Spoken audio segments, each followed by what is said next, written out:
Hello everyone. In this video, I'll show an example of how to enable Telegram notifications about bot actions and which notification parameters you can choose.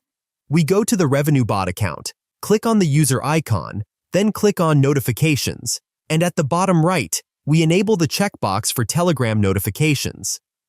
I copy the name of the Telegram bot, go to Telegram, open search, paste the bot's name, here it is, the first one, and send it the following command, which consists of a / then start and your unique code. I copy this code, paste it into the Telegram bot, send it, and the bot replies that notifications are enabled for this account.